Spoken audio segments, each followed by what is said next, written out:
Y yo estoy sentado en el pupitre llorando a moco tendido y señalando, y era que a mi hermano Alfonso estaba poniendo pereque, seguramente lo amarraron del pupitre con un lazo, las piernas, pero sentí porque me puse a llorar desesperado. Pues sí, el primer síntoma de la conmiseración, de una agresión, de atentado contra los derechos humanos. No recuerdo más, sino que tal vez me bajaron y soltaron al fondo. Y eso ha sido lo que has perseguido en tus artículos de prensa Toda la vida. Sí, que se haga justicia. Que se haga justicia. Una búsqueda de la justicia. O una protesta por la injusticia. Una protesta y una conmiseración, un dolor por el pobre, por el vencido, por el aporreado. Cuando hay una reunión con el tío Alberto, obviamente todos participamos, pero la reunión gira en torno a él por su vasta cultura y por lo ameno que es, y que él está hablando de un tema serio, pero inmediatamente hace el apunte oportuno, jocoso, que le da un matiz especial a la conversación.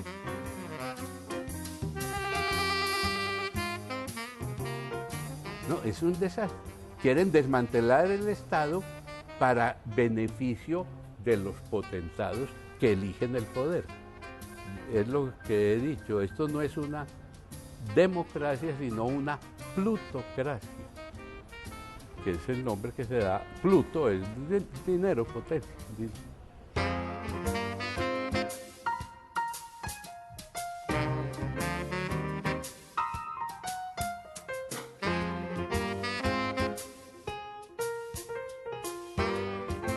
Mi papá se casó con mi mamá.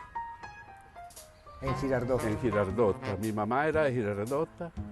Mi papá llegó allá como médico y a los 6 meses se casaron. Y él fue médico rural, médico de aldea.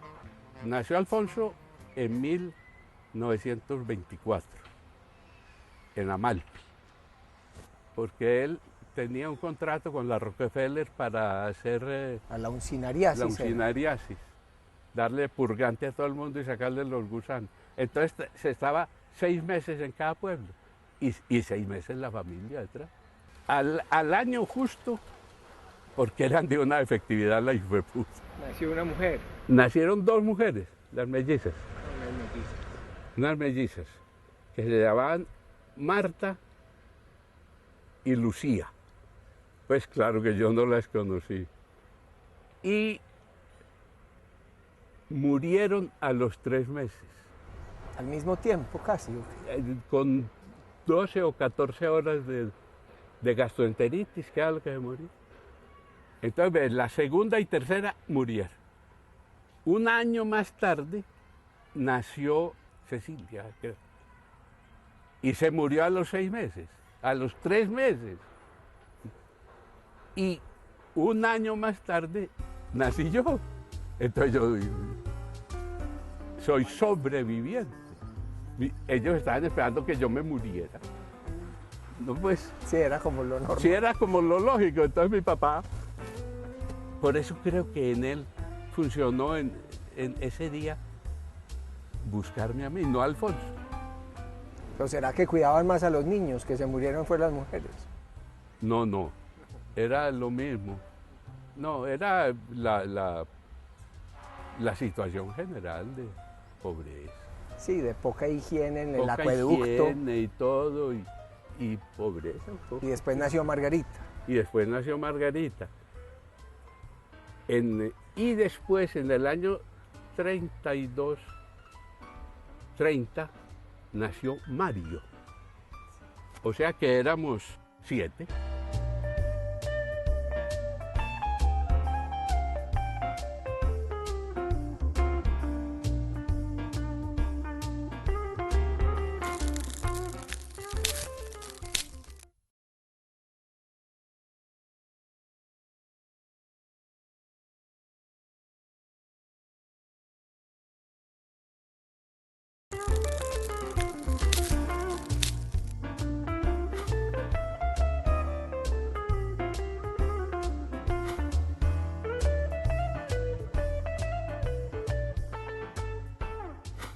Y Mario murió en Medellín a los 6 meses de nacido, que era el menor. Que ahí fue donde te pegaron un regaño. Me emputé yo, pero sin... Porque estaba jugando en Bomboná, ¿te acuerdas? Al pie de donde vos vivías. Después, en Villa con Bomboná. En Villa con Bomboná, era la casa. Entonces estábamos jugando ahí, los muchachos. Pues yo tenía 3, 4 años. Cuando sale mi papá, él hablaba muy duro y tenía esa figura imponente. Éntrense, que se murió Mario. Y yo, incuore, dije, para mi intimidad, dije, ¿a mí qué me importa? Me dio mucha rabia, pues yo estaba jugando muy rico y a mí no me importó la muerte de Mario. ¿Era un bebé? Sí, tenía 4 meses. O sea, yo no tengo ninguna memoria de Mario. Ninguno. Pero ese es de tus primeros recuerdos de infancia, ¿o no? Sí, ese es de los primeros recuerdos de infancia, que mi papá me llamó y me hizo entrar. Tengo otros anteriores. ¿Anteriores? Sí, uno anterior por lo menos, con Alfonso. Es que Alfonso fue, pues, sea ocasión, hay que decirlo siempre, fue importantísimo en mi vida. Mi hermano mayor me llevaba 3 años, era muy distinto a mí, o yo muy distinto a él. Muy inteligente, gran estudiante. Y estábamos en el Nariño, en Bogotá, internos. Entonces Alfonso me iba, no sé, sin proponérselo tal vez, pero me enseñaba, bueno, ya después sí me acuerdo, que me enseñó a tomar trago. Entonces me trajo aquí para el bosque que había, cuando esto era del pueblo, había un bailadero por allí más bueno. Aquí por el bosque de la Sí, Independencia. del bosque. Y Alfonso venía y me traía y yo lo veía bailar y yo no sabía bailar. Entonces me enseñó a tomar trago un día, un domingo. Me emborrachó aquí. Él me fue todo. Y este recuerdo, estábamos llegando a la casa donde vivía, a un apartamento donde vivía mi papá y mi mamá en Bogotá. Ellos vivían 6 meses allá, que eran los 6 meses del Parlamento, en que mi papá tenía que asistir a las sesiones, y 6 meses en Medellín. Y vivían en un apartamento, en una pensión a veces, pero esta vez tenía un apartamento en la calle 11, número 43. Todavía existe el edificio. Entonces llegamos, era un segundo piso, unas escalas muy empinadas, y entonces salíamos del colegio después de almuerzo, digamos a las 2 de la tarde, y nos íbamos para donde mi papá, pues para la casa, a nada. Y estábamos llegando, no sé, a pie son unas 10 cuadras desde el Nariño, que era en la 18 con la 8ª. Íbamos llegando, es que lo veo ahora. Él era mucho más alto, pues yo era muy enanito. Ahora he crecido algo. Pero yo era muy bajito. Alfonso, hay una foto que le daba aquí al hombro. Y entonces él me hablaba así como mi papá. Hombre, recuerde que como dice Proudhon, la propiedad es un robo. Hombre, esa es una mina quiebrapatas en el alma. Me entró. Él no me explicó más, ni me dijo más, pero yo empecé a sacarle, digamos, punta, capula a la calavera. y eso me formó, creo. Empecé a meditar en esa frase. ¿Qué hay? ¿Por qué la propiedad es un robo y todo? Y yo creo que ahí me hice... ¿Empezó tu formación política? Mi formación marxista política. Y se la debo a Alfonso.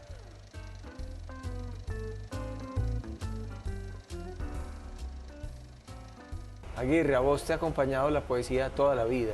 Sí. Pero alguna vez me contaste como un origen. No, pero estaba pensando por qué me gustó la poesía, por qué me gustó recitar. Y es que la primera recitación la hice cuando tenía 3 años. Sí. Es que es muy cómico. Yo soy de Girardota, un pueblito aquí, y estudiaba en el colegio de las hermanas de la Presentación. Estudiaba, ¿no? Iba a acompañar a mi hermano que ya estaba estudiando, para que no molestara en la casa. Pero recuerdo que cuando cumplí 3 años, me hicieron recitar un poemita frente al público y me acuerdo todavía, es que es muy charro. Dice, vea, uno se paraba, me acuerdo, tengo 3 años, Virgen María, y en este día, con devoción, vengo a ofrendarte toda mi vida y a consagrarte mi corazón. Y nos enseñaban, pues todo, no solo el poema, sino la gesticulación. Sobre todo el final era muy emocionante, ¿no? Mi corazón.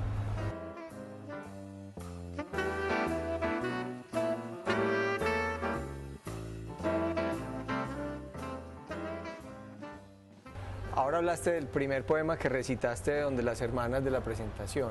Sí.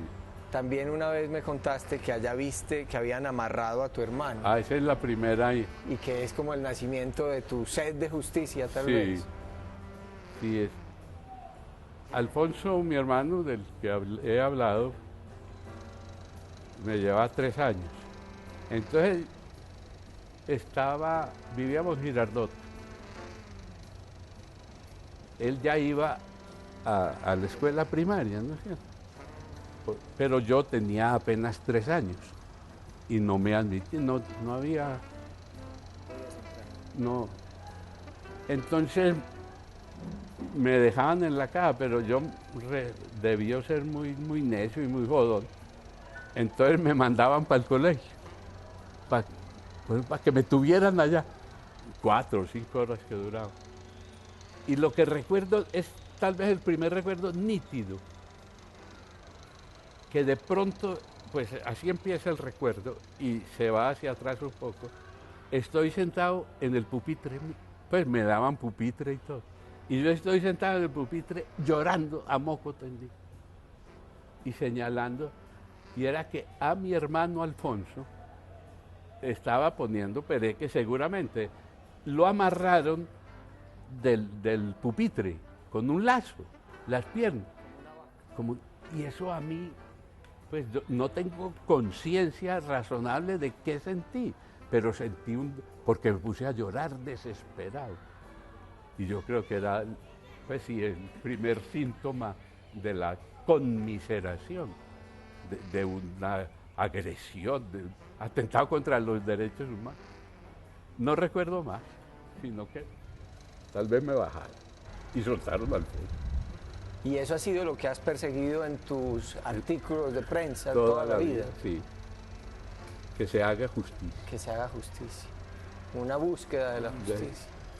O una protesta por la injusticia. Una protesta y una conmiseración, un dolor por el pobre, por el vencido, por el aporreado. ¿También has aprendido de tu papá esa compasión humana o no? Sí, sí. Mi papá era un hombre muy... Sí, tal vez eso lo aprendí de mi papá. Y yo creo que uno no aprende nada entero del papá. El papá puede dar, o cualquier otro ser humano que se le atraviese, le puede dar una incitación o una apertura, pero uno no aprende nada de nadie. Lo digo categóricamente. Aprende de uno mismo y coge daticos por ahí en un libro, en una conversación con Fernando González, con Gonzalo Arango, y elabora un mundo interior. Uno tiene una semilla, un gene, llamámoslo así, casi ponerlo genético, de amor a la humanidad. Y ver un ejemplo pues le ayuda. Pero si no hubiera tenido a mi papá, yo también no hubiera sido. O sea, hay una frase que es, uno no es más hijo de su tiempo que de sus padres.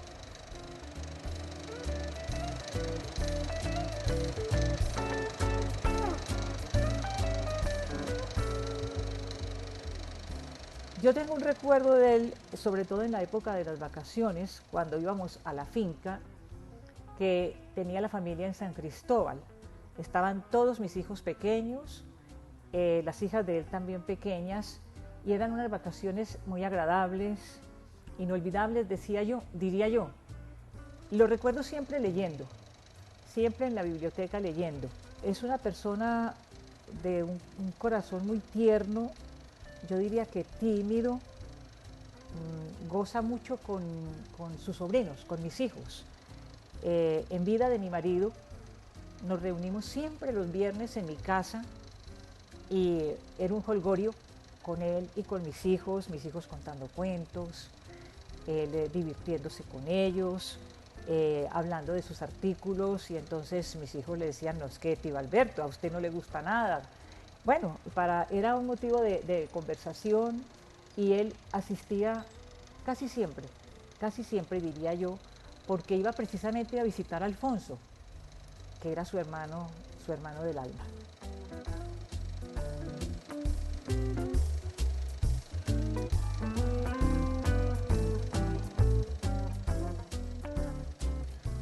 Cuando a mí me piden que hable de mi tío Alberto, lo primero que recuerdo y que me causa gracia es que la gente piensa que Alberto Aguirre es una persona seria y adusta, y por lo menos conmigo, en la relación con los sobrinos, es todo lo contrario. Yo diría que es de las personas más juguetonas y divertidas que yo conozco.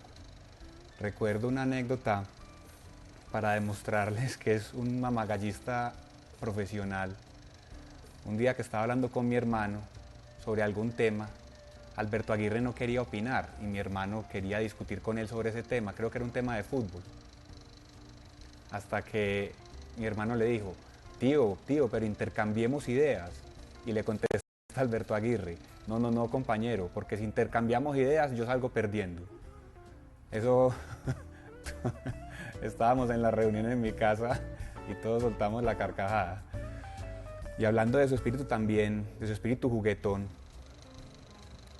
cuando yo era pequeño, él siempre, todos los domingos que nos encontrábamos en la finca, jugaba con mis hermanos y con los otros sobrinos, jugaba futbolito, jugaba ping-pong y jugaba, creo que inclusive béisbol.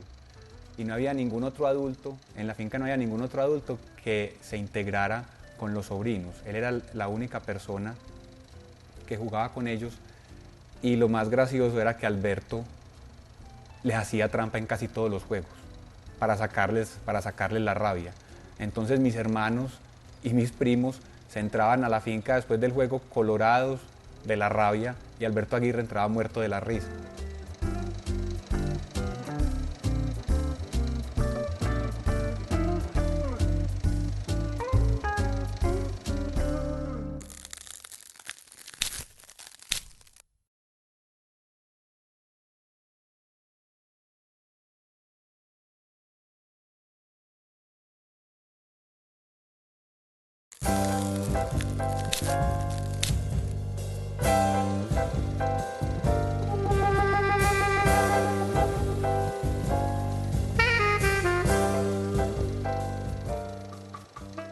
Cuando hay una reunión con el tío Alberto, obviamente todos participamos, pero la reunión gira en torno a él por su vasta cultura y por lo ameno que es, y que él está hablando de un tema serio, pero inmediatamente hace el apunte oportuno, jocoso, que le da un matiz especial a la conversación. Entonces, uno podrá a veces estar de acuerdo o no con las tesis que él dice, opinar el contrario, pero si uno opina el contrario, casi que le dice cállese de una forma muy familiar, muy agradable, y dice, no, es que lo que yo digo y válido. Entonces es muy entretenida las tertulias, o son muy entretenidas las tertulias con el tío Alberto en ese sentido. Si a mí me preguntan, ¿usted qué ha aprendido del tío Alberto? Yo digo, el sentido y la conciencia social, porque es que la conciencia social de justicia, de igualdad, y no estamos hablando pues de violencia o de situaciones llevadas al extremo, sino la conciencia humana de uno, en lo que se debe sentir y pensar con las cosas que se ven que no son justas en la sociedad. Me ha parecido a mí, digamos, lo que más me ha aportado desde pequeño, el haber compartido en Casabela toda mi juventud, toda mi niñez con el tío Alberto. Eso lo aprendí yo de él básicamente.